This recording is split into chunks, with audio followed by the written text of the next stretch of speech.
মুশরিক পরিবারে যে মুহাম্মাদের জন্ম হয়েছে তার জন্ম নিয়ে খুশি হওয়ার কিছু নেই। সুতরাং 40 বছর বয়সে এসেই তিনি যেহেতু ঈমানদার হয়েছেন, মুসলমান হয়েছেন, সেজন্য এই 40 বছরের পরের জীবনটা হচ্ছে সিরাত। এজন্যই সিরাত করো। আর মুশরিক হিসেবে যার জন্ম হয়েছে তার মিলাদ করার কিছু নেই। চিৎকার দিয়ে বলেন নাউজুবিল্লাহ। আবার বলেন, আমরা যে সুন্নিরা নবী নবী করি, অনেকের তো মাঝে মধ্যে মনে হয় একটু খারাপ লাগে। কেন করি বুঝতে পারছেন? কেন করি একটু বুঝতে পারছেন? কেন নবী নবী করি? কিসের আকীদা তাদের? কেমন আকীদা মুসলমানের? একটা মুসলমানের আকীদা এত পচা কিভাবে হতে পারে? মুশরিকের পরিবারে নাকি নবীর জন্ম হয়েছে, আর 40 বছর আগ পর্যন্ত নাকি নবী মুশরিক ছিলেন। এজন্য আমার নবীর মিলাদ নিয়ে খুশি হওয়ার কিছু নাই। 40 বছর বয়সে নাকি তিনি মুসলমান হয়েছেন। চিৎকার দিয়ে কি নাউজুবিল্লাহ বলা যাবে না? তাহলে এই আহলে হাদিসরা, এই আহলে হাদিসের মোল্লারা যত সুন্দর সুন্দর সুন্দর সুন্দর ভিডিও বানাক না কেন, জোরে বলেন, মুসলমানের সাথে তাদের কোনো সম্পর্ক থাকতে পারে না। আওয়াজ করে বলতে হবে। আরে ভাই, সুন্নিরা আলোচনায় পড়ে যাব, আমার দলিল আছে। জোরে বলেন, এরা কখনো ঈমানদার হতে পারে না। এদের সাথে কোন মুসলমানের কোন লেনদেন সম্পর্ক থাকতে পারে না।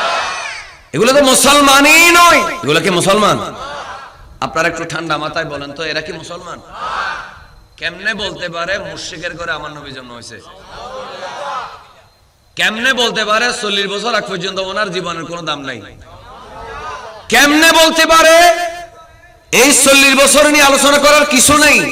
বাইরে এটা সিলেবাস হচ্ছে খ্রিস্টানদের।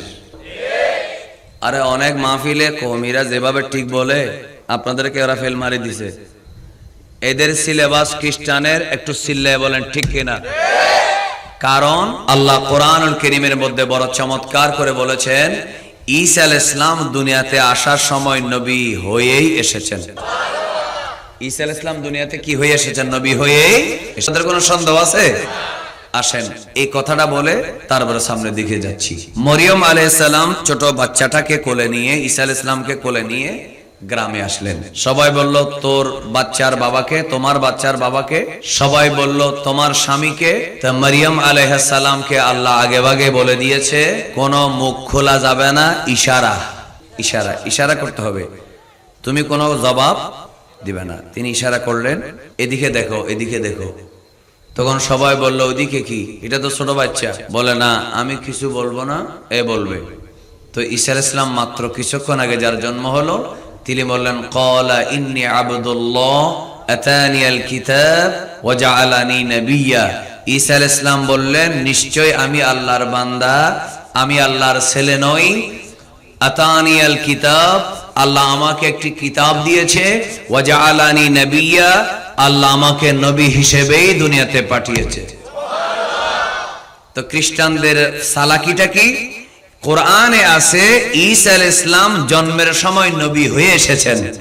আর খ্রিস্টানদের বেতনদারি মোল্লারা বলে, আমার নবী মুশরিকের ঘরে মুশরিক হিসেবে এসেছে, 40 বছর পরে তিনি ঈমানদার হয়েছে। তাহলে মাইরিটা কারা দিল? খ্রিস্টানরা দিল। তার মানে তাদের নবী জন্ম থেকে নবী, আর আমাদের নবী 40 বছর পরে নবী।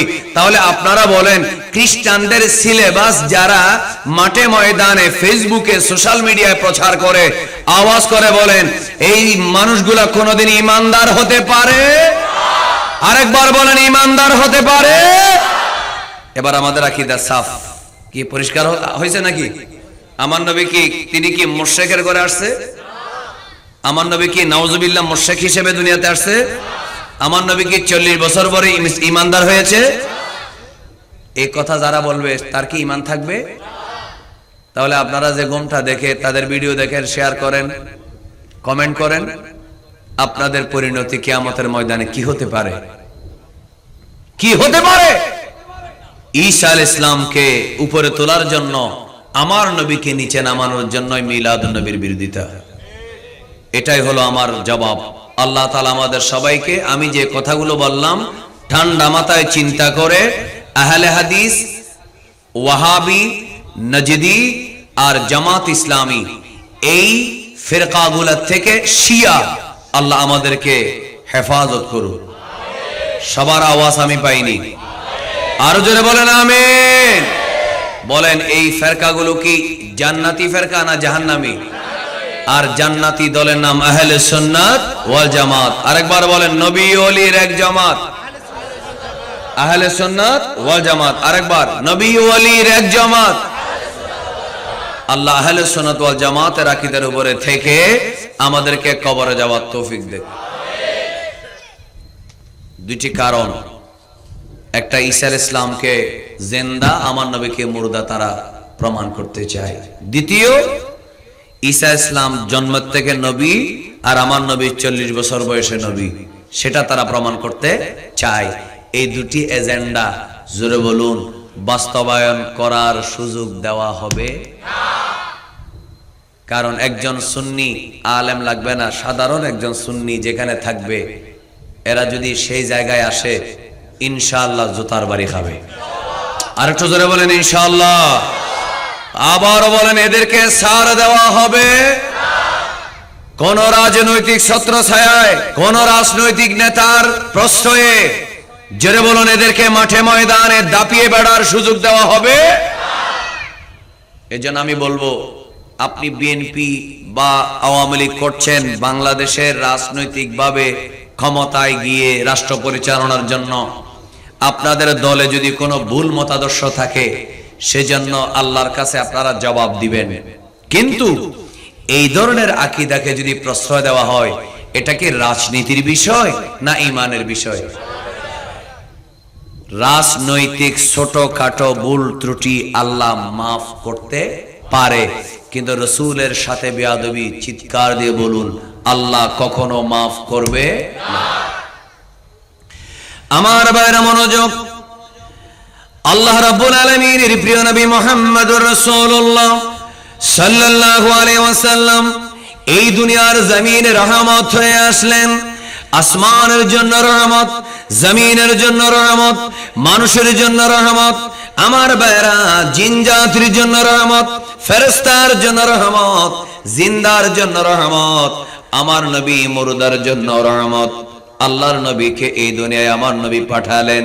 আমার ভাইরা শুধু তা নয়, আল্লাহর নবী দুনিয়ায় আসার পরে আমরা ঈদ মিলাদুন নবী সাল্লাল্লাহু আলাইহি ওয়াসাল্লাম মাহফিল করি। কিন্তু আমার ভাইরা এটা জানা উচিত, আমার নবী দুনিয়াতে আসার আগে অন্যান্য নবীরা, অন্যান্য নবীর উম্মতরা আমার নবীর উসিলা ধরে আমার আল্লাহ তাআলার রহমতের তারা ভাগীদার হয়েছে। জোরে বলুন সুবহানাল্লাহ। আর একটু জোরে বলুন। অন্যান্য নবীর উম্মত আমার নবী আসার আগে আমার নবীর উসিলায় রহমত পেয়েছে কার? আল্লাহর। একটু জোরে বলেন না, রহমত পেয়েছে কার? আল্লাহ। অন্যান্য নবীর উম্মতরা আল্লাহর রহমত পেয়েছে আমার নবীর উসিলায়। বলে না আমার নবীর, এই আওয়াজটা আমি পাচ্ছি না, আপনারা একটু জোরে বলতে হবে আমার নবীর। অন্য নবীরা যদি, অন্য উম্মতরা যদি নবীর উসিলায় পায়, আমরা কি কম পাবো না বেশি পাবো? আর একটু জোরে বলেন, কম পাবো না বেশি পাবো? এজন্য খুব মনোযোগ। কোরআনুল কারীমে সূরা বাকারার 89 নম্বর আয়াতে আল্লাহ বড় চমৎকার করে বলছেন। আল্লাহ তাআলা বলেন ওয়া কানু মিন ক্বাবলু ইয়াস্তাফতিহুনা আলাল্লাযীনা কাফারু। আল্লাহ রাব্বুল আলামিন বড় চমৎকার করে বলেন, এই ঈমানদার মুসলমানরা, আখির নবীর উম্মত দরখাস্ত ছাড়া, কোন আবেদন ছাড়া, কোন দরখাস্ত ছাড়া, অ্যাপ্লিকেশন ছাড়া আমি তোমাদেরকে আখির নবীর উম্মত বানাইলাম। এজন্য শুকর করো। এই নবী দুনিয়ায় আসার আগে মদিনায় দুইটা বড় বড় গোত্র ছিল। একটা গোত্রের নাম বনু কুরাইজা, আর একটা গোত্রের নাম ছিল বনু নজির। এই দুইটা গোত্র আমার নবী দুনিয়ায় আসার আগে, মদিনা মুনাওয়ারায় কদম রাখার আগে আল্লাহর দরবারে যতবার দোয়া করত, বলতো আল্লাহ, ও আল্লাহ, আল্লাহ আমাদের নবী মুসা আলাইহিস সালামের উসিলা ধরে আল্লাহ আমরা দোয়া করছি না, তাওরাতের উসিলা ধরে আমরা দোয়া করছি না। আল্লাহ আখিরি নবী যার মিলাদ হবে মক্কায়, যার বাবার নাম হবে আব্দুল্লাহ আর যার মা জননীর নাম হবে আমেনা, যার বংশ হবে কুরাইশ, যিনি মিলাদ হবে মক্কায় এবং তিনি হিজরত করবে মদিনায়, যার রওজা হবে মদিনায়। ইহুদিরা আমার নবী আসার আগে এইভাবে দোয়া করত, আল্লাহ সেই নবীর উসিলায় আমাদেরকে বৃষ্টি দাও। বলা মাত্র আল্লাহ আকাশের রহমতের দরজা খুলে দিয়েছে। জোরে বলুন, আর একটু জোরে বলুন। বলেন এই বিশ্বাস কি আমাদের আছে? আওয়াজটা পাচ্ছি না, আরো জোরে বলেন এই বিশ্বাস কি আমাদের আছে? আমার নবীর উসিলায় বৃষ্টি হয় কি হয় না? রহমত হয় কি হয় না? আওয়াজটা আরো জোরে হবে। যতবার প্রশ্ন করব জবাব দিবেন, এটা কিয়ামতের ময়দানে জবাব আপনারা পেয়ে যাবেন ইনশাআল্লাহ। আমার নবীর উসিলায় মরা জিন্দা হয় কি হয় না? আমার নবীর উসিলায় মানুষের কলবের ইচ্ছা পূরণ হয় কি হয় না? আমার নবীর উসিলায় জাহান্নামী জান্নাতি হয় কি হয় না? আরেকবার জোরে বলেন মারহাবা। দলিল যেগুলো দেব আস্তে আস্তে, কোরআন সূরা বাকারা 89 নম্বর আয়াত, আল্লাহ বলে ওয়া কানু মিন ক্বাবলু ইস্তাফতিহুনা আলাল্লাযিনা কাফারু। ও ইহুদি বনি নজির, ও বনু কুরাইজা, মনে নাই এই নবীকে আসার পরে হিংসা করছো, এই নবীর বিরোধিতা করছো, এই নবীর সাথে শত্রুতা করছো? মনে নাই ইনি দুনিয়ায় আসার আগে তোমাদের বাপ দাদা 14 গোষ্ঠী আমার বৃষ্টি পেয়েছে, আমার রহমত পেয়েছে, কাফেরদের বিরুদ্ধে বিজয় পেয়েছে আমার বন্ধু নবীর উসিলায়? চিৎকার দিয়ে বলো সুবহানাল্লাহ। যার আগমনের আগে যার আলোচনা মদিনায় ছিল, যার আগমনের আগে যার আলোচনা মক্কায় ছিল, যার আগমনের আগে যার আলোচনা গোটা পৃথিবীতে ছিল, আগমনের পরে কি তার আলোচনা করলে কি বেদাত হয়ে যাবে?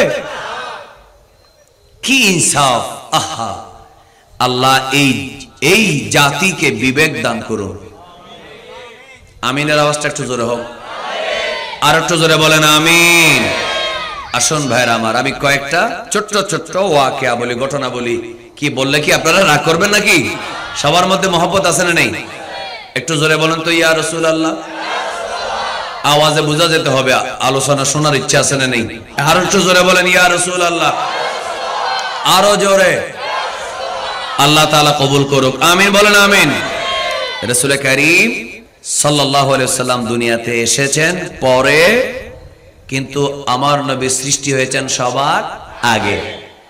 আমার নবী দুনিয়াতে এসেছেন পরে, আর আমার নবীর আগমনের চরিত্র কেমন হবে, চেহারা মোবারক কেমন হবে, বাবা কে হবেন, মা কে হবেন, ওনার ভিশন আর মিশন কি হবে, ওনার আখলাক চলাফেরা কেমন হবে, ওনার কাজকর্ম কেমন হবে, ওনার দাওয়াতের সিস্টেম কেমন হবে, কিভাবে মানুষকে আকর্ষণ করবেন, কি কি দাওয়াত দিবেন, এসব আমার নবী আসার আগে অন্যান্য নবীর আসমানি কিতাবে আল্লাহ লিখে দিয়েছেন।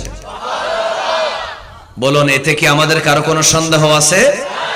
এবার আসুন ভাইরা আমার, ছোট্ট একটি ঘটনা দিয়ে আমাদের আলোচনা সামনের দিকে নিয়ে যাচ্ছি। রাসূল কারীম সাল্লাল্লাহু আলাইহি ওয়াসাল্লামের 3 জন সাহাবী, কয়জন? 3 জন সাহাবীর ঘটনা। একজন নাম হচ্ছে হযরতে সালাবা ইবনে সুউনা, আরেকজনের নাম উসাইদ ইবনে সুউনা, আরেকজনের নাম আসাদ। কয়জন হলো? 3 জন। তারা সবাই রাসূল কারীম সাল্লাল্লাহু আলাইহি ওয়াসাল্লাম দুনিয়াতে আসার আগে ইহুদি ছিলেন। কি ছিলেন? ইহুদি ছিলেন। ওনারা বনি জুহাল গোত্রের মানুষ ছিলেন। ওনারা মদিনায় এসে বসবাস করা শুরু করলেন। ওনারা 3 জন বলেন, আমরা যে মুসলমান হলাম, আমরা যে আখিরি নবীকে চিনলাম, রসুল মক্কা থেকে মদিনায় হিজরত করে আসার পরে আমরা যে কলেমা পড়লাম, এটা আমরা কোন মুসলমান আলেমের কাছ থেকে শুনে মুসলমান হইনি। এই নবী আসার আগে ইহুদি আলেমই আমাদেরকে সেই নবীজির ডিটেইলস বর্ণনা আমাদেরকে শিক্ষা দিয়েছে। আর একটু জোরে বলেন। ওই ইহুদি আলেমের নাম হচ্ছে ইবনুল হাইয়িবান। নাম কি? আমার সামনে একটা কিতাব আছে, এই কিতাবের নাম হচ্ছে ইমাম আবু নুআইম ইসফাহানি রাহমাতুল্লাহ আলাইহির দালাইলুন নবুওয়াহ। একটু জোরে বলেন মারহাবা। 1000 বছর আগে লেখা রাসূল করিম সাল্লাল্লাহু আলাইহি ওয়াসাল্লামের হাদিসের দুনিয়াতে আসার মিলাদুন নবীর ঘটনাগুলো সেখানে বড় চমৎকার করে দালাইলুন নবুওয়া কিতাবে ইমাম আবু নুআইম ইসফাহানি রাহমাতুল্লাহ আলাইহি বর্ণনা করে দিয়েছেন। একটু সুবহানাল্লাহ বলবেন না? কি সবার কি ধৈর্য আছে আজকে? আজকে আমি শুরু করেছি, অন্যদিন সেভাবে করি না। আজকে আমি জবাব দিয়ে শুরু করেছি। অন্য সময় আমরা ওয়াজ করি আগে, জবাব দিই পরে। আজকে জবাব দিয়েছি আগে, ওয়াজ হবে পরে। কারণ অনেক সময় দেখা যায় ওয়াজ শেষ হয়ে গেছে, জোতার বাড়ি মারতে ভুলে গেছি। এই জন্য আগে আউযুবিল্লাহ পরে বিসমিল্লাহ। আগে কি আউযুবিল্লাহি মিনাশ শাইতানির রাজিম, শয়তানকে জোতার বাড়ি আগে, বিসমিল্লাহির রহমানির রহিম পরে। এই জন্য আগে আহলে হাদিস সালাফি জামাতির জবাব, এরপরে আমার নবীর আলোচনা। কারণ জোরে বলুন, যে প্লেটের মধ্যে খাবার রাখা হবে সেটা আগে পরিষ্কার করার দরকার আছে না নেই? চিল্লায় বলেন আছে না নেই? এই জন্য আউযু বিল্লাহ আগে, বিসমিল্লাহ পরে। এবার আসুন, এখন যদি আমি এই বেতাগী তৈয়বিয়া জালালিয়া ঈদগাহের ময়দানে শানে রিসালাতের কথাগুলো বলি, আমার বিশ্বাস আমি আপনাদের এলাকার মানুষকে চিনি, তো আপনাদের আওয়াজ এমনি অটোমেটিক বের হবে, আমাকে আর জোরে বলার জন্য দরকার হবে না। একটু মহব্বতের সাথে জোরে বলুন, আমরা রাসূলের শান ও মান শুনতে চাই কি চাই না? ইবনুল হাইবান ছিল ইহুদি, তার বাড়ি ছিল শামে, সিরিয়ার মধ্যে তার বাড়ি ছিল।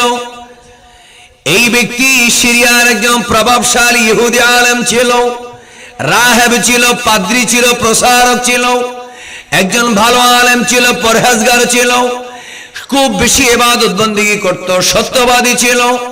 আল্লাহর নবী দুনিয়াতে আসার আগে যে ইহুদিরা মুসা আলাইহিস সালামের শরীয়তের উপরে ছিল, এদেরকে বলা হয় ভালো ইহুদি। যারা আল্লাহর নবী সাল্লাল্লাহু আলাইহি ওয়াসাল্লাম আসার আগে ঈসা আলাইহিস সালামের শরীয়তের উপরে ছিল, এদেরকে বলা হয় ভালো খ্রিস্টান। এই জন্য আমার ভাইয়েরা, এদেরকে এর আগে যারা ইহুদি ছিল, এর আগে যারা খ্রিস্টান ছিল, তাদেরকে গালি দেওয়া যাবে? জলবে না, গালি দেওয়া যাবে? এরপরে আমার ভাইয়েরা, আমার নবী দুনিয়াতে আসার পরে আর অন্য কোন ধর্ম চলবে না। আল্লাহ তাআলা কোরআন এক বড় চমৎকার করে বলে দিয়েছেন, ইন্নাদ-দীনা ইনদাল্লাহিল ইসলাম। সুবহানাল্লাহ বলেন। আল্লাহর কাছে আওয়াজ করে বলেন, একমাত্র মনোনীত ধর্মের নাম কি? ইসলাম। আর জোরে বলেন, ধর্মের নাম কি? এখন অন্য কোন ধর্মের প্রতি দুর্বলতা সৃষ্টি করার কোন সুযোগ নাই। কি আপনাদের কি অসুবিধা হচ্ছে?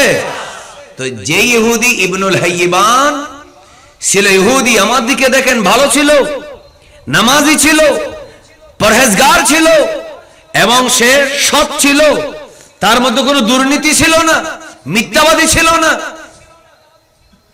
ভালো আলেম ছিল, তাওরাত এবং ইনজিল সম্পর্কে ভালো জ্ঞান ছিল। ইবনুল হাইবান সিরিয়া থেকে লোকটা কি মনে করে মদিনা মুনাওয়ারায় চলে আসলো, অথচ মদিনা মুনাওয়ারা তখন মুনাওয়ারা ছিল না, তখন মদিনা ছিল ইয়াসরাব, দুঃখের শহর, কষ্টের শহর, অসুস্থতার শহর।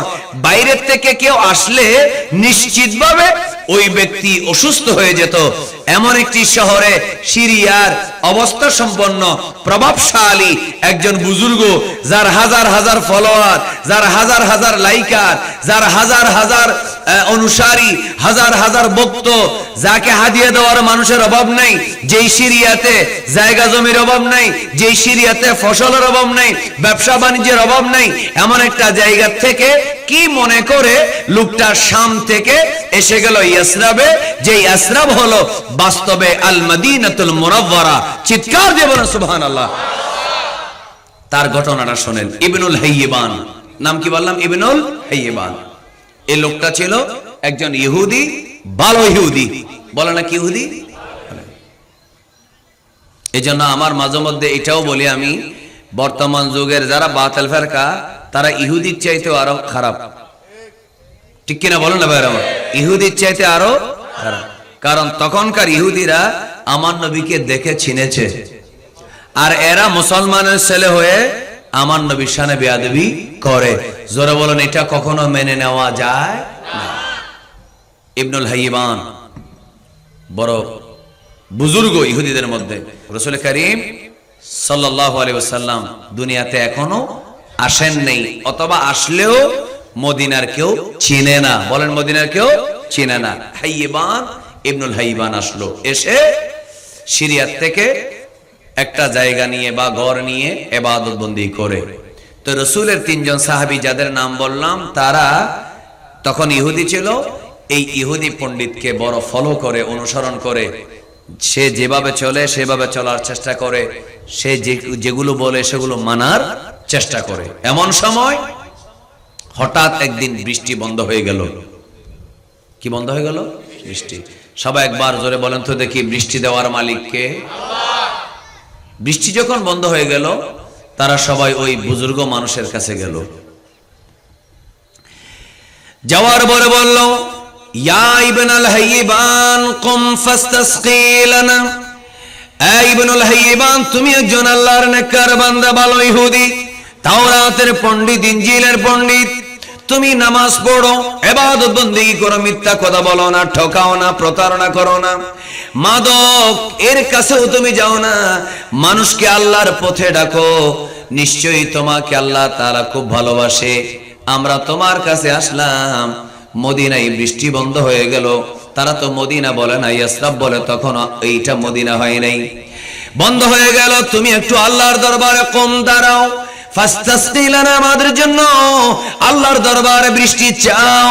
ওই ইবনুল হাইবান বললেন, আমি আল্লাহর দরবারে দোয়া করব, এই জন্য শর্ত হচ্ছে তোমরা সবাই আমার জন্য কিছু খেজুর নিয়ে আসো আর কিছু জব নিয়ে আসো। নির্দিষ্ট একটা পরিমাণ বলা হলো। এরা আনলো, খেজুর আনলো, প্রত্যেকে জব আনলো। আনার পরে সব সাদাকার মালগুলা নিয়ে ইবনুল হাইবান মাঠের মধ্যে গেল। মাঠে যাওয়ার পরে আল্লাহর দরবারে হাত তুলে দিল। কি বললো এরা বুঝতে পারলো না। ওই ব্যক্তিগুলা বলে, আল্লাহর নবীর সাহাবীরা তিনজনে বলে, আল্লাহর কসম করে বলি, ওই ব্যক্তি হাত তুলতে দেরি আমরা দেখলাম আসমানের মধ্যে মেঘ এসে গেল, আর আমরা ঘরে যাওয়ার আগেই আল্লাহ বৃষ্টি নাজিল করে দিয়েছে। আরো একবার বলেন, রিজিকের মালিক কে? মনোযোগ, ঠান্ডা মাথায় আস্তে আস্তে ওয়াজ শুনবেন, তাহলে আর মোবাইলের ওয়াজে কাউকে গোমরাহ করতে পারবে না। মাথায় রাখবেন এগুলো। যখন বৃষ্টি বন্ধ হয়ে গেল, ওই ব্যক্তি হাত তোলার পরে বৃষ্টি নাজিল হলো। একবার নয়, দুইবার নয়, এখানে কিতাবে স্পষ্ট ইবারত আছে, গায়রা মাররাতিন ওয়া মাররাতাইন ওয়া মাররাত সালাসা মাররাত। একবার নয়, দুইবার নয়, তিনবার নয়, বহুবার। যতবার বৃষ্টি বন্ধ হয়েছে, এই ভালো ইহুদিটা যখনই মাঠে গিয়ে দোয়া করেছে, আল্লাহ বৃষ্টি দিয়েছে। আর একবার বলেন না মারহাবা। তখন আমরা খুশি, তাকে আরো বেশি ফলো করছি। কারণ এই দুনিয়ার মধ্যে এমন বৈদ্য আছে যে হাত তুললে আকাশ থেকে বৃষ্টি নাজিল করতে পারবে, এরকম কি কেউ আছে? তো কেউ যদি, আমরা সাধারণত কত মানুষকে ফলো করি, কিন্তু আকাশ থেকে বৃষ্টি নাজিল করা এটা সহজ নয়। এভাবে চলতেছে, একবার নয়, দুইবার নয়, বহুবার। লাস্টে ওই মানুষটা অসুস্থ হয়ে গেলেন, বৃদ্ধ হয়ে গেলেন, বিছানায় শুয়ে গেলেন। আমাদেরকে খবর দিলেন, আমরা গেলাম। যাওয়ার পর আমাদেরকে বলল, এই তিনজন আমার ভক্ত, ফলোয়ার, তোমরা কি জানো আমি সিরিয়া থেকে কেন এই মদিনায় এসেছি? সুবহানাল্লাহ। ওই ইবনুল হাইবান হঠাৎ করে বলল, আমার মৃত্যুর সময় এসে গেছে, আমি মনে হয় আর বেশি দিন বাঁচব না। আমি কেন সিরিয়ায় আমার রাজপ্রাসাদ ফেলে, আমার পরিবার ফেলে, আমার হাজার হাজার ভক্ত অনুরক্ত ফেলে, আমার অনুসারীদেরকে ফেলে, আমার ব্যবসা বাণিজ্য, আমার টাকা পয়সার সম্পদ সবগুলো ফেলে আমি কেন এই সিরিয়াত থেকে আমি মদিনায় চলে আসলাম? তোমরা কি জানো? বলো আমরা জানি না, মনে হয় আমাদেরকে ভালো করার জন্য। বলে না না, আমি তোমাদেরকে হেদায়েত করার জন্য আসি নাই, আমি মদিনায় এসেছি হেদায়েত পাওয়ার জন্য। কি পাওয়ার জন্য? তাহলে কিভাবে, কেন এসেছেন বলেন? বলে আমি হেদায়েত পাওয়ার জন্য আসলাম। কিভাবে পাবেন? বলে আমি তাওরাত পেয়েছি, আমি ইনজিল কিতাবে পেলাম, আমি আমার ওস্তাদের কাছে শুনলাম, তিনি তার ওস্তাদের কাছে শুনলেন, তিনি তার ওস্তাদের কাছে শুনলেন, তিনি তার ওস্তাদের কাছে শুনলেন, একজন আরেকজন থেকে শুনলেন, সবাই এটাই জানলেন, পড়লেন, আখিরি নবীর মিলাদ হবে মক্কায়, আর কিছুদিন পরে তিনি হিজরত করবে মদিনায়, স্থায়ীভাবে তিনি মদিনায় থাকবেন, আর কখনো তিনি মক্কায় ফিরে যাবেন না, ওনার রওজা হবে মদিনায়। আমি মদিনায় আসলাম, একটা বার সেই নবীজির চেহারা মোবারক দেখবো, কলেমা পড়ে সেই নবীজির উম্মত হয়ে যাব।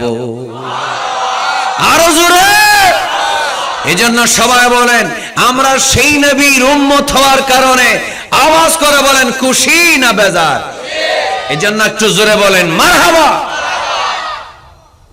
আজকে ফতোয়াবাজি করা হচ্ছে রাসূল আগমনের আলোচনা করা বেদাত, অথচ নবী আসার আগে আলোচনা হয়েছে, এখনো হচ্ছে, কিয়ামত পর্যন্ত হবে।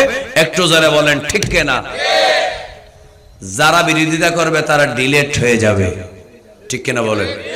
কিন্তু রাসূলের শান চলবে। ওয়া রাফা'না লাকা যিকরা। একটু মহব্বত সুবহানাল্লাহ বলেন।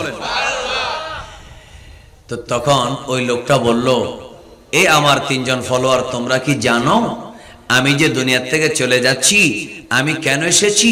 আমি আখিরি নবীকে দেখার জন্যই এসেছি। আচ্ছা ঠিক আছে, ওই নবী কখন আসবে? বলে আমি দুনিয়া থেকে চলে যাচ্ছি, এর কিছুদিন পরেই, তোমরা শীঘ্রই দুনিয়াতে বেঁচে থাকতেই তিনি মক্কা থেকে মদিনায় আসবেন। আসার পরে আর একটা সেকেন্ডও দেরি করবে না, ওনার চেহারা দেখে কলেমা পড়ে তোমরা মুসলমান হয়ে যাবে। কি হয়ে যাবে? মুসলমান হয়ে যাবে। এই কথা বলার পর তখন তারা জিজ্ঞেস করলো, হুজুর আমরা কি একটু জানতে পারি, আপনি ইহুদি ছিলেন, মুসা আলাইহিস সালামের একজন ভালো উম্মত ছিলেন, পরহেজগার ছিলেন, আমরা তো মনে করেছি সেজন্য আপনার যতবার আকাশে দিকে হাত তুলে দিয়েছেন আল্লাহ বৃষ্টি দিয়েছে, একটু কি রহস্যটা ভেঙে বলবেন আমাদেরকে, কিভাবে আপনি যতবার দোয়া করলেন আপনার দোয়া কবুল হলো? সুবহানাল্লাহ বলেন। এমন সময় ইবনুল হাইয়ান ডাক দিয়ে বলে, তুমি শোনো, এই বর্তমানে মদিনার মানুষ তোমরা শোনো, বনু নজির আর কুরাইজার মানুষ তোমরা শোনো, আমি যতবার বৃষ্টি বন্ধ হয়ে গেল আমি আসমানের দিকে হাত তুলে দিলাম, সঙ্গে সঙ্গে আল্লাহ বৃষ্টি দিয়েছে।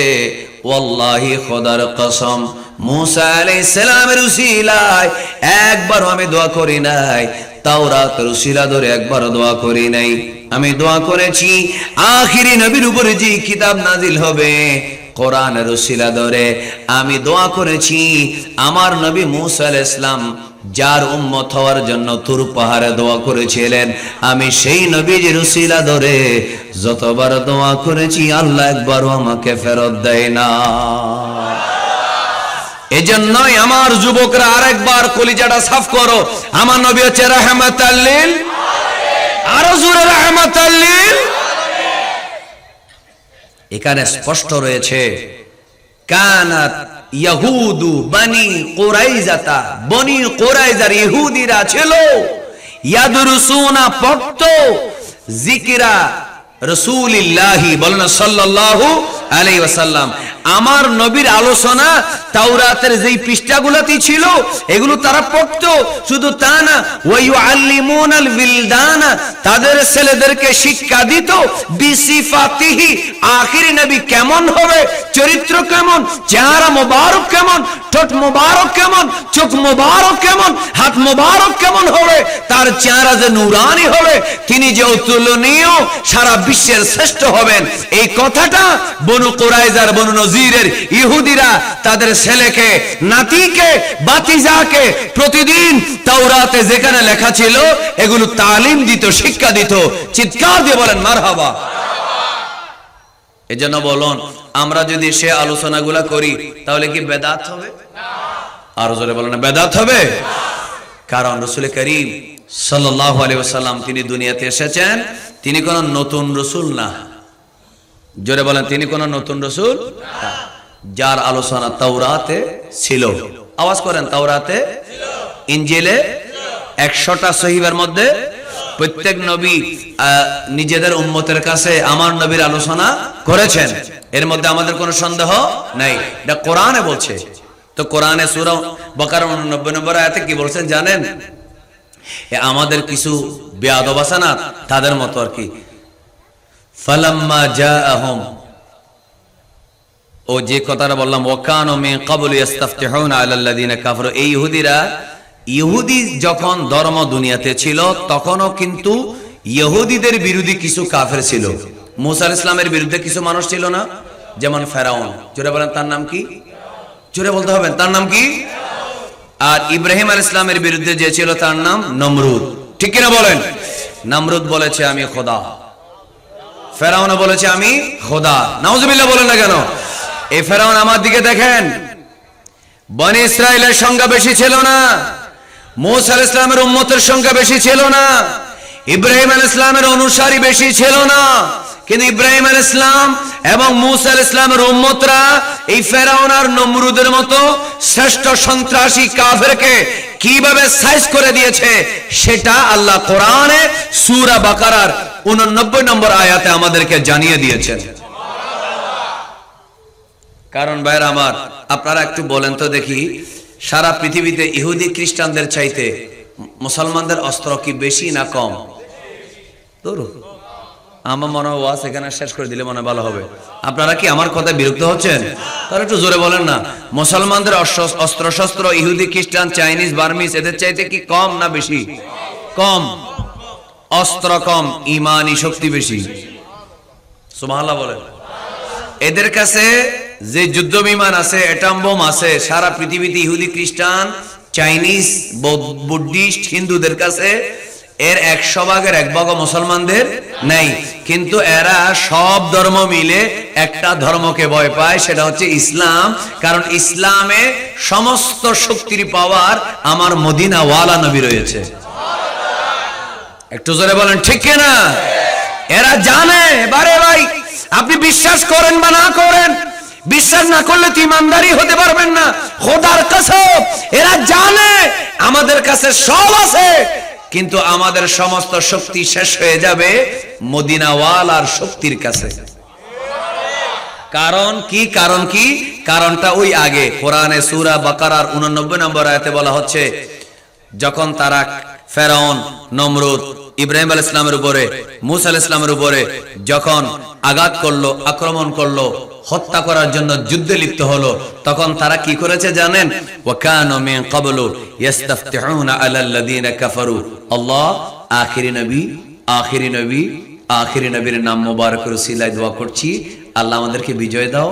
আমাদের শক্তি বেশি নাই তো, আমাদের অস্ত্র শস্ত্র বেশি নাই, আমাদের ছেলেরা, আমাদের সেনাবাহিনী, আমাদের পদাতিক, আমাদের নৌবাহিনী, আমাদের সেনাবাহিনী, আমাদের প্রতিরক্ষা বাহিনী মজবুত না, এরা স্ট্রং না, এরা হ্যান্ডসাম না, এরা রণকৌশলী না, এরা দক্ষ সৈনিক নয়। কিন্তু আল্লাহ আমাদের কিচ্ছু নাই, কিন্তু তোমার কাছে আমাদের ফরিয়াদ হচ্ছে আখিরি নবীর উসিলায় বিজয় দাও। ওয়া কানু মিন ক্বাবলু ইস্তাফতিহুনা আলাল্লাযিনা কাফারু।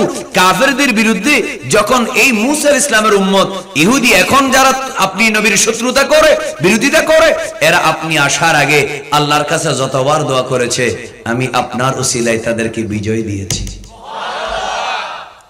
তো এখন কেন আমরা মার খাচ্ছি?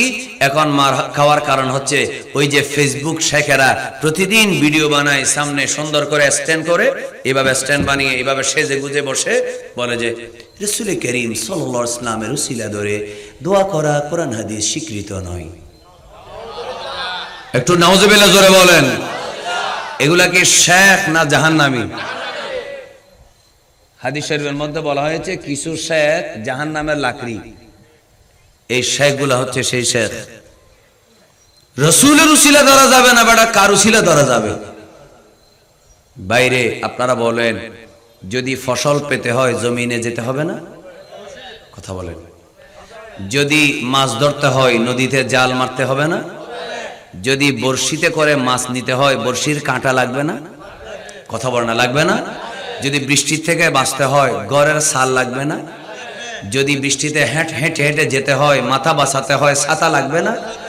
যদি মাটির থেকে কাদার থেকে যদি আপনার পা বাঁচাতে হয় জুতা লাগবে না? যদি ঠান্ডার থেকে বাঁচতে হয় আপনার কোট লাগবে না? যদি ছেলের বাবা ডাক শুনতে হয় ছেলের মার সাথে বিয়ে করা লাগবে না? ছোট বলেন লাগবে কি লাগবে না? তো এই সব তো উসিলা, এগুলো সব কি? তা আপনি কি কখনো বলেছেন আল্লাহ আমি ছাতা নেব না, আমি শিরিক করব না, ডাইরেক্ট তুই আমাকে ছায়া দিবি? ছাতা নেওয়া শিরিক। আমি জমিনে যাব না, তুমি রাজা রাজ্জাক কেন নাম ধরেছো? নাম নিয়েছো তুমি রিজিক দাতা, আমি বসে থাকবো, তুমি আমাকে খাবার ঘরের মধ্যে ফাটাই দিবা, তোমার নাম রাজ্জাক। আমি মাঠে যাব না, তোমার নাম রাজ্জাক। আমি নদীতে যাব না, তোমার নাম রাজ্জাক। আমি এই জন্য মাঠে ঘাটে চাকরি করব না, আমি বিদেশে যাব না, প্রবাসে বউ বাচ্চা ছেড়ে 3 বছর 4 বছর 5 বছর মাথার গাম পায়ে ফেলে কাজ করব না, তুমি রিজিক দাতা, আমি চাকরি কেন করব? ডাইরেক্ট খাওয়াই দাও। আরে বাবা, খাওয়ার জন্য যদি চাকরি করতে পারো রহমতের জন্য, নবীর কাছে গেলে অসুবিধা কি? আমরা তো বলি চাকরি হলো তোমার দুনিয়াতে ইনকামের উসিলা, আর আমার নবী হলো জান্নাত পাওয়ার উসিলা। গাদা, ও গাদার বাচ্চারা, তোমরা দুনিয়ার উসিলা মানো, আখিরাতের উসিলা কেন মানো না? জোরে বলেন আমরা উসিলা মানতে চাই কি চাই না? এত আস্তে বললে হবে না, আরো জোরে বলেন আমরা উসিলা মানতে চাই কি চাই না? আল্লাহ আমাদের সবাইকে আখিরি নবী, কামলিওয়ালা নবী, সৃষ্টির সেনা নবী, রহমত ওয়ালা নবী মুহাম্মদুর রাসূলুল্লাহ সাল্লাল্লাহু আলাইহি ওয়াসাল্লামের উসিলা ধরার আল্লাহ তৌফিক দান করুক, আমিন। যতবার আমরা রসুলকে ডাকবো ততবার আল্লাহ আমাদের উপরে কি গজব দিবে না রহমত দিবে? এজন্য সুন্নিদের সাথে রসুল আছে, কারণ আল্লাহ কোরআনে বলছেন আন-নাবিয়্যু আওলা বিল মুমিনিনা মিন আনফুসিহিম। আল্লাহ বলছেন ঈমানদারের এখানে যে কলব আছে, এখানে ভিতরে যে জান আছে, নফস আছে, রূহ আছে, জানের চাইতেও কাছে আমার দয়াল নবী রয়েছে। এই জন্য সুন্নিরা কোনোদিন নবীকে বাদ দিতে পারে না। আমার ভাইয়ের জন্য মনোযোগ। রাসূল করিম সাল্লাল্লাহু আলাইহি ওয়াসাল্লাম এই দুনিয়ার জমিনে আসলেন, আসার আগেও আল্লাহর নবীর চর্চা ছিল, আমার নবীর আলোচনা ছিল। শুধু তা নয় আমার ভাইয়ের মনোযোগ, আমার নবীজি দুনিয়াতে আসার আগে রাসূল করিম সাল্লাল্লাহু আলাইহি ওয়াসাল্লামের আলোচনা মক্কায় ছিল, আল্লাহর নবীর আলোচনা মদিনায় ছিল, সিরিয়ায় ছিল, ইরাকে ছিল। আল্লাহর নবীর আলোচনা ইরানে ছিল, আল্লাহর নবীর আলোচনা হিন্দুস্তানে ছিল। একটু কি বলা যাবে না মারহাবা? আমার নবীর আলোচনা মানব জাতির মধ্যে ছিল, আমার নবীর আলোচনা জিন জাতির মধ্যে ছিল কি ছিল না? একটু জোরে বলেন ছিল কি ছিল না? আমি আরেকটা জিন জাতির ঘটনা বলি। আমাদের দেশে কিছু বৈদ্য আছে। আচ্ছা, একটা গজল পড়েন আমার সাথে। ত্রিভুবনে এলো রে দুনিয়ায়, আয় রে সাগর,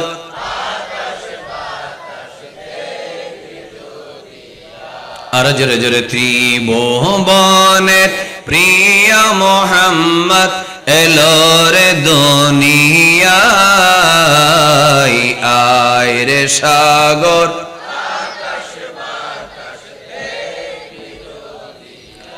দোলের ধরা বেহেশতে আস জয় করিল, দিল রে লাজ, আজকে খুশির ঢল নেমেছে দুশর সাহারায়, আয় রে সাগর।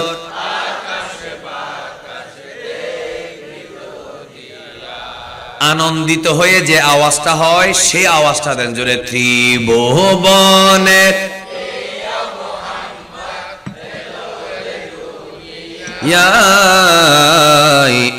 আয় রে সাগর,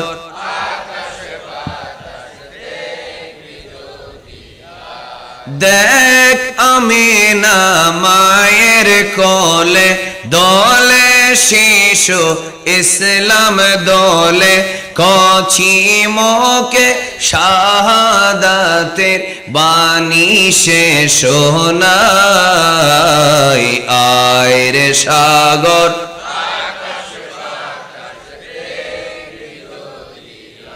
এবার মনোযোগ, আল্লাহ রসুলের আলোচনা আগেও ছিল, আরেকবার জোরে, আল্লাহ রসুলের আলোচনা আগেও এখনো কিয়ামত পর্যন্ত হাসরের মাঠেও চলবে। বলেন হাসরের মাঠেও, একটু জোরে বলেন ইনশাআল্লাহ। কি কোন আপত্তি আছে? এবার আসেন আরেকটা ছোট্ট একজন সাহাবীর ইসলাম ধর্ম গ্রহণ করার ঘটনা বলি। তিনি কি বলছেন দেখেন। হযরতে আব্দুল্লাহ ইবনে সালাম রাদিয়াল্লাহু তাআলা রাসূল করিম সাল্লাল্লাহু আলাইহি ওয়াসাল্লামের একজন সাহাবী। ইন্নাল্লাহ আযজা ওয়া জাল্লা লাম্মা আরাদা হুদা যায়েদ বিন সুনা, ইনি আরেক যায়েদ, আরেকজন ব্যক্তি। তিনি বলেন রাসূলের সাহাবীদের মধ্যে কয়েকজন যায়েদ আছে। একজন যায়েদ বিন সাবিত, একজন যায়েদ বিন হারেসা, আরেকজন হচ্ছেন যায়েদ বিন সুনা। একটু মহব্বতে বলেন না মারহাবা। হযরতে যায়েদ বিন সুনা কিভাবে ইসলামে কবুল করলেন সেটা হযরতে আব্দুল্লাহ ইবনে সালাম রাদিয়াল্লাহু তাআলা বর্ণনা করছেন। এই কিতাবটি ছাপানো হয়েছে বৈরুত লেবাননে। কিতাবের নাম দালাইলুন নবুওয়া, লিখেছেন ইমাম আবু নুআইম ইসফাহানি, পৃষ্ঠা নম্বর 48। একটু জোরে বলতে হবে মারহাবা। কয় নম্বর পৃষ্ঠা? 48। কিসসাতু ইসলামে যায়েদ ইবনে সুনা। তিনি হযরত আব্দুল্লাহ ইবনে সালাম রাদিয়াল্লাহু তাআলা বর্ণনা করছেন আল্লাহ তাআলা যায়েদ ইবনে সুনার অন্তরে কিভাবে ইসলামের মায়া ঢুকিয়ে দিয়েছেন শুনুন। তিনি বলেন আল্লাহর নবী দুনিয়াতে আসার আগে আমি যা যা যা যা শুনেছিলাম আমি সমস্ত কিছু পেয়েছি। অনেক সময় দেখা যায় আমরা ফেসবুকে, সোশ্যাল মিডিয়ায় এমন একটা মানুষকে দেখি, বক্তব্য শুনি, আমরা চিন্তা করি মানুষটা কেমন হবে, তখন আমরা তাকে দাওয়াত করে আনি। অনেক সময় দেখা যায় মিডিয়ায় যেমনটি দেখা গেছে ওনার আলোচনা বাস্তবে এর চাইতে আরো সুন্দর। আবার অনেক সময় দেখা যায় মিডিয়ায় যেভাবে দেখা গেছে বাস্তবে তেমন সুন্দর নয়, একটু বেশ কম হয় কি হয় না? কথা বলতে হয় কি হয় না? কিন্তু ভাইরা আমি আপনাদেরকে একটা কথা বলতে চাচ্ছি, তাওরাতে, ইনজিলে, আরো 100টা সহিফায়, আরো একটা জাবুরে যত বর্ণনা আমার নবীর ছিল, পড়ার পরে ইহুদিদের, খ্রিস্টানদের, তৎকালীন মানুষদের মধ্যে আমার নবী সম্পর্কে যে একটা কল্পনা হয়েছে, তখন তো ভিডিও ছিল না, তখন তো পিকচার ছিল না, তখন তো ফটো ছিল না।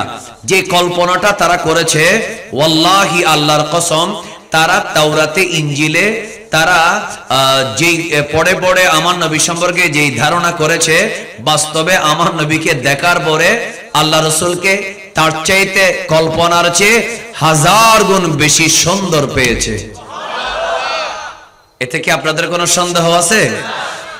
হযরতে যায়েদ বিন সুনা বলেন আমি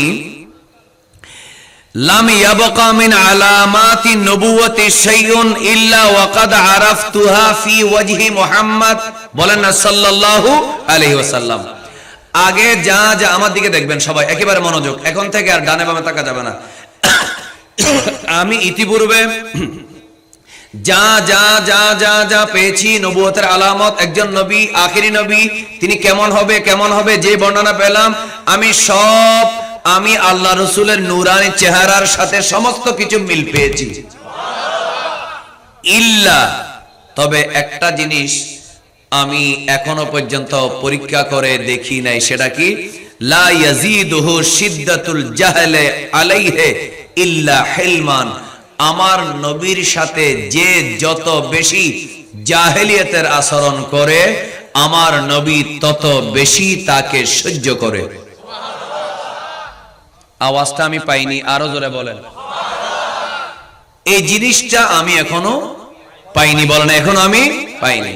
মানে ওনার সাথে কেউ যদি জাহেলি আচরণ করে, মূর্খতা দেখায়, অজ্ঞতা দেখায়, অসৌজন্যতা প্রদর্শন করে, রাসূল হিসেবে একজন নবীর সাথে যেমনটি আদব দেখানো দরকার এটা না দেখিয়ে যদি বিশ্রী আচরণ করে, বেয়াদবি করে, যদি কেউ সেই নবীর সাথে খারাপ আচরণ করে, এক কথায় যদি গোস্তাখি করে, বেয়াদবি করে, নবী নাকি যে যত মূর্খ তাকে তত বেশি সহ্য করে, এটা নাকি আখিরি নবীর মধ্যে থাকবে। আমি অন্য সবকিছু পেলাম কিন্তু এটা এখনো পেলাম না, এজন্য আমি এটা পরীক্ষা করার জন্য অপেক্ষায় থাকলাম। একবার জোরে বলেন মারহাবা। এবার ঘটনাটা ক্লিয়ার আমি আপনাদেরকে করছি, শুনুন। তো আমি যেহেতু এটা আমি পেলাম না, এজন্য আমি কি হলাম না, ইসলাম ধর্ম গ্রহণ করলাম না। আপনাদের কি কোনো অসুবিধা হচ্ছে? আমি ইসলাম ধর্ম গ্রহণ করলাম না। লাস্টে হঠাৎ করে একদিন মদিনা মুনাওয়ারার মধ্যে 1 বছর খাবারের অভাব দেখা গেল। কিসের অভাব? খাবারের অভাব। খাবারের অভাব যখন দেখা গেল, রাসূল করিম সাল্লাল্লাহু আলাইহি ওয়াসাল্লাম বললেন, যেহেতু বাজারের মধ্যে পণ্যের অভাব, চাষবাস কম হয়েছে, ফসল কম হয়েছে, তোমরা একটা কাজ করো, এই কারো থেকে কর্জ নাও। কারণ তখনকার সময় মদিনা শরীফে ইহুদিরা ছিল পয়সাওয়ালা, ঠিক কিনা বলেন? তাদের থেকে কি নাও, কিছু কর্জ নাও, কর্জ দিয়ে আপাতত অভাব দূর করো। সুবহানাল্লাহ বলেন। তখন এমন সময় হযরতে যায়েদ বিন সুনা তিনি বলেন, আমি একটা সুযোগ পেয়ে গেলাম। সুযোগটা কাজে লাগালাম কিভাবে? আমি বললাম, রাসূল তো মানে না, এজন্য নাম ধরে ডাকছে, আমরা কি আমার নবীকে নাম ধরে ডাকতে পারবো? তো আমি নাম ধরে ডাকলাম, খুব মনোযোগ। ইয়া মুহাম্মদ, হে মুহাম্মদ, হাল্লাকা আন তাবিআনি তামারান মালুমান মিন হায়তি বনি ফুলান ইলা আজালি কাযা ওয়া কাযা। আপনি কি আমাকে অমুকের বাগান থেকে এই পরিমাণ খেজুর দেবেন, এই ওয়াদা করবেন? তলে করলে আমি আপনাকে কর্জ দেব। অমুকের বাগান থেকে এই পরিমাণ খেজুর দিলে এই পরিমাণ কর্জ নির্দিষ্ট সময়ের জন্য দেব। তখন আল্লাহ রাসূল বললেন, লা ইয়া ইহুদি, এই ইহুদি এরকম বলো না, বরং এটা বলি, ওয়ালাকিন আবিউকা তামারান মালুমান ইলা আজালি কাযা ওয়া কাযা। নির্দিষ্ট বাগান নয়, যে কোনো বাগান, বলে না নির্দিষ্ট বাগান নয়, যে কোনো বাগান থেকে এই পরিমাণ খেজুর আমি তোমাকে এই সময়ের ভিতরে দেব, তুমি আমাকে কত কর্জ দিবে তুমি বলো। তখন ওই লোকটা বলল, আমি আপনাকে 80 মিসকাল, ফাআতাইতুহু 80 মিসকালান মিন যাহাবিন, 80 মিসকাল স্বর্ণ আমি আল্লাহ রাসূলকে কর্জ হিসেবে দিলাম। কয় মিসকাল? 80 মিসকাল। সবার কি নজর আমার দিকে আছে? আস্তে আস্তে কিছু আলোচনা মনের মধ্যে গেঁথে রাখতে হয়, কিছু আলোচনা মনে রাখতে হয়, যাতে সুন্দর ভাষায়, মিষ্টি ভাষায় যে ওয়াহাবিরা মগজ ধোলাই করে তাদের বিপরীতে শুধু চিল্লাইলে চলবে, আমাদেরকেও কিছু বক্তাকে ঠান্ডা মাথায় কথা বলা শিখতে হবে, ঠিক কিনা বলে না ভাইরা? তারা ঠান্ডা মাথায় কথা বলে, আর আমরা চিল্লাই ফাল্লাই আবেগের মধ্যে গিয়ে আমাদের কথা কি বাইরে হচ্ছে আমরা নিজেরাও জানি না। তখন শিক্ষিত মানুষরা কি বলে, দেখছো ওয়াহাবিদের কথা সুন্দর আর সুন্নিদের গুলো চিল্লানি। এই জন্য আমাদেরকে কিছু ঠান্ডা মাথায় আলোচনা করার দরকার আছে না নেই? এটা এমন একটা যুগ, মিডিয়ায় চিৎকার করলে মানুষ দেখতে আসে পাগলটার অবস্থা কি, আর আস্তে আস্তে কথা বললে মানুষ তাকে ফলো করে, ঠিক কিনা বলেন?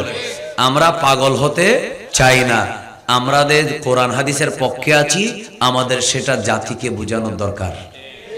একটু জোরে বলেন, আছে না নাই? দরকার আছে না নাই? এই জন্য শুনুন, 80 মিসকাল সবাই মুখস্থ করেন। কয় মিসকাল? 80 মিসকাল। এটা একটা পরিমাণ আর কি। স্বর্ণ, যায়েদ বিন সুনা বলেন, আমার তো টাকা পয়সার অভাব নাই, স্বর্ণ চাঁদের অভাব নাই, আমি আল্লাহ রাসূলকে কর্জ দিলাম, নির্দিষ্ট সময়ের মধ্যে যে কোনো বাগান থেকে এই পরিমাণ খেজুর, ভালো মানের খেজুর রাসূল আমাকে দিবেন, এগুলো আমি বাজারে বা বাইরের দেশে রপ্তানি করব, তারপর আমি ব্যবসা করব। একটু মহব্বতে বলেন সুবহানাল্লাহ। নির্দিষ্ট সময় একেবারে কাছাকাছি চলে আসলো, আছে মাত্র 2 দিন অথবা 3 দিন। বলেন কয় দিন? 2 দিন অথবা 3 দিন। এমন সময় ফাখারাজা রাসূলুল্লাহ, বলেন না সাল্লাল্লাহু আলাইহি ওয়াসাল্লাম, রাসূলুল্লাহ সাল্লাল্লাহু আলাইহি ওয়াসাল্লাম বের হলেন, ফি জানাজাতি রাজুলিন, একজন সাহাবীর জানাজার জন্য। সুবহানাল্লাহ বলেন। একজন সাহাবী ইন্তেকাল হলো, আল্লাহ রাসূল তার জানাজা পড়ার জন্য বের হলেন। বড় চমৎকার ঘটনা, খুব মনোযোগ। মিনাল আনসার, মদিনার, কোথা? মদিনার আনসারের মধ্যে একজন সাহাবীর জানাজা পড়ার জন্য বের হলেন। ওয়া মাহু আবু বকর, আমার নবীর সাথে ওই জানাজায় ছিলেন সিদ্দিক আকবর রাদিয়াল্লাহু তাআলা আনহু। ওয়া মাহু আবু বকর ওয়া ওমর, আল্লাহর নবীর সাথে সিদ্দিক আকবর রাদিয়াল্লাহু আনহু ছিলেন, ওমর রাদিয়াল্লাহু আনহু ছিলেন। ওয়া উসমানু ফি নাফারিম মিন আসহাবিহি, আর হযরতে উসমান জিন্নূরাইন রাদিয়াল্লাহু তাআলা ছিলেন আরো একটা সাহাবায়ে কেরামের দল। এই তিনজনের সাথে একটা দল রাসূল করিম সাল্লাল্লাহু আলাইহি ওয়াসাল্লামের সাথে জানাজায় ছিলেন। আমার ভাইরা, জানাজা হয়ে গেল। জানাজা যখন হয়ে গেল, আল্লাহ রাসূল সাল্লাল্লাহু আলাইহি ওয়াসাল্লাম এক জায়গায় বসে বিশ্রাম নিচ্ছেন। ফালাম্মা সাল্লা আলাল জানাজাতি ওয়াদানা মিন জিদারিন লিয়াজলিসা ইলাইহি, আল্লাহ নবী জানাজা পড়ে একটা সীমানার কাছে আমার নবী একটু বিশ্রাম করার জন্য বসবেন, এমন সময় ফাখাস্তু আতাইতু, আমি আল্লাহ রাসূলের কাছে আসলাম। ওই ইহুদি বলে, আমি এখনো মুসলমান হলাম না, কারণ ওই যে একটা কথা, যে যত বেশি মূর্খতা দেখাবে, যে যত বেশি রাসূলের সাথে বেয়াদবি করবে, কষ্ট দিবে, আল্লাহ রাসূল তত বেশি সহ্য করবে।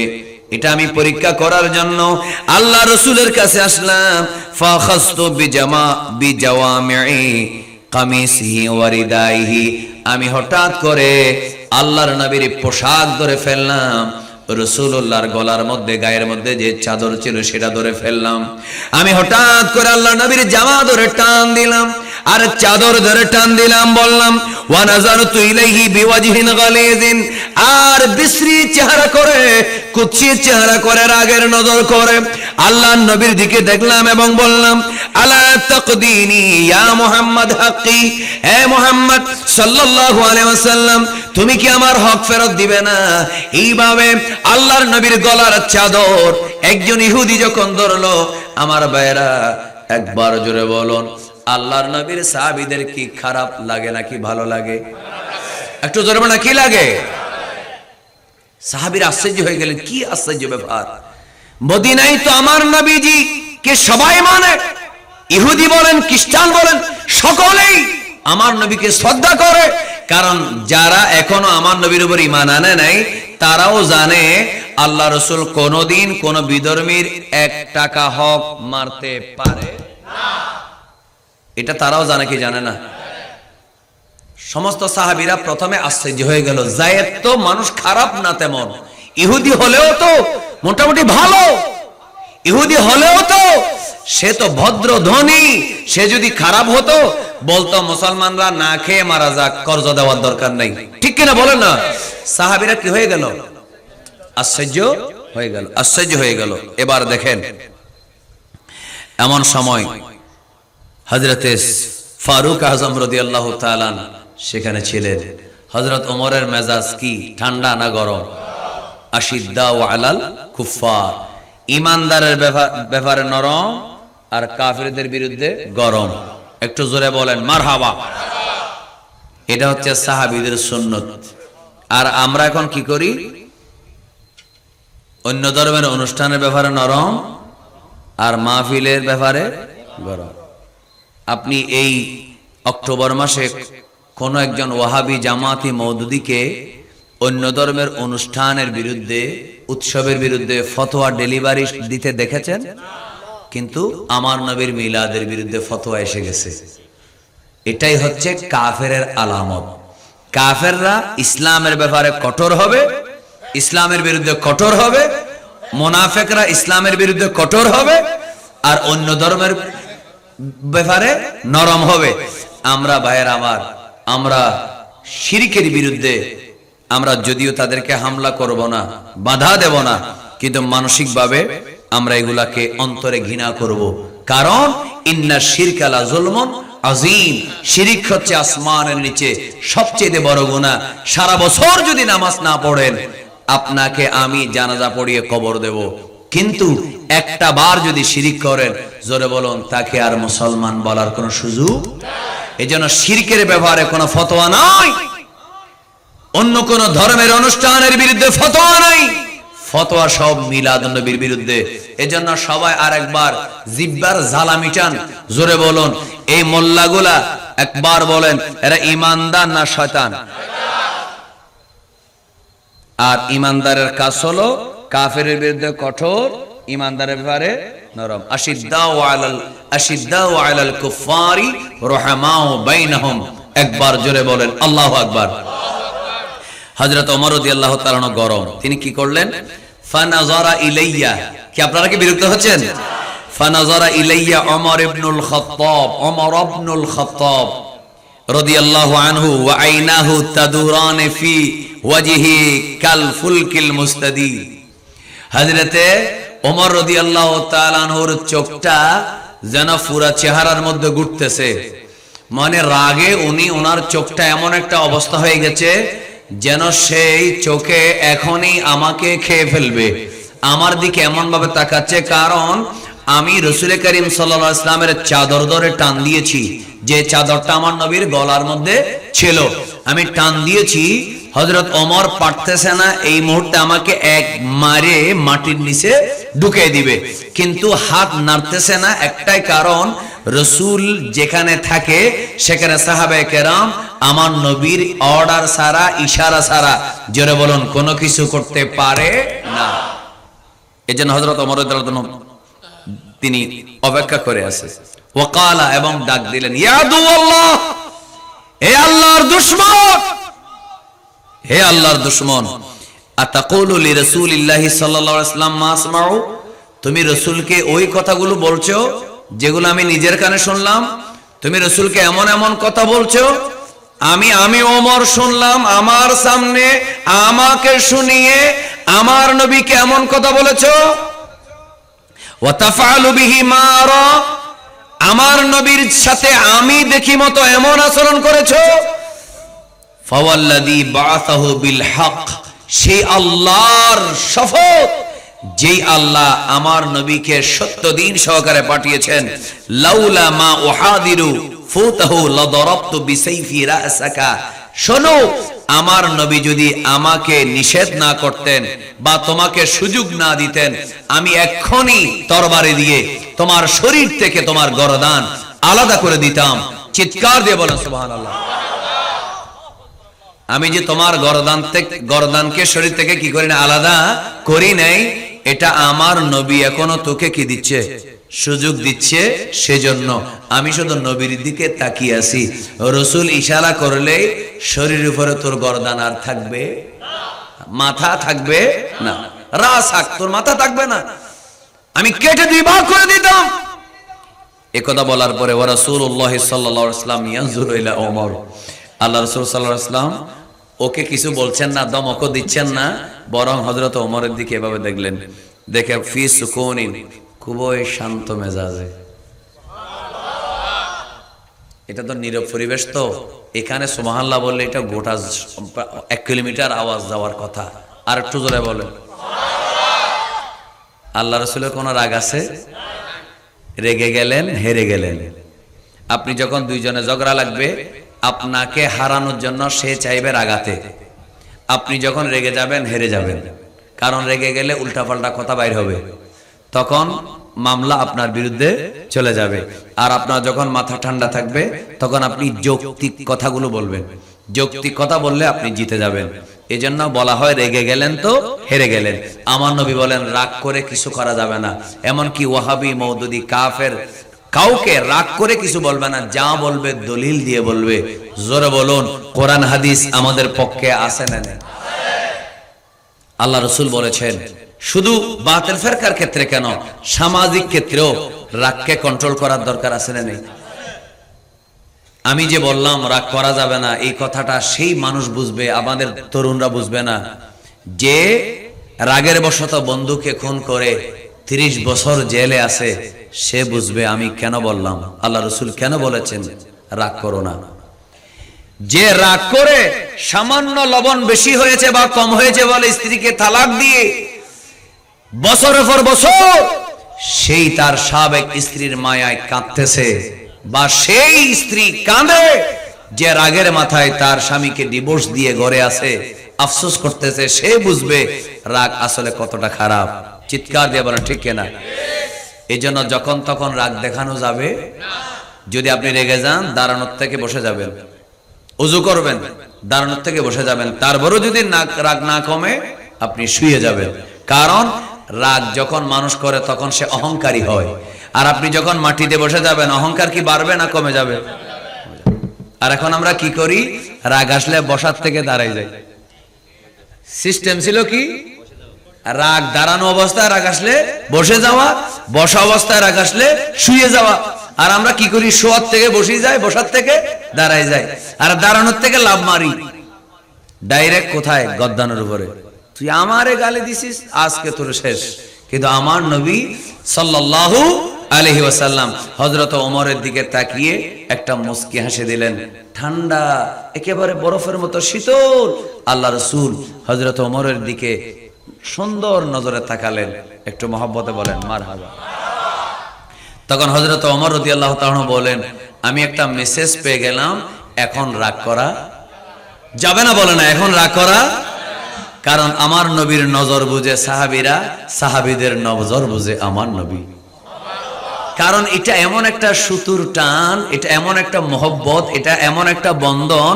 সাহাবীরা কি চায় এটা নবী বুঝতেন, রাসূল করিম সাল্লাল্লাহু আলাইহি ওয়াসাল্লাম কি চায় এটা সাহাবে কেরাম বুঝতেন। এটা ভালোবাসা ছাড়া সম্ভব নয়।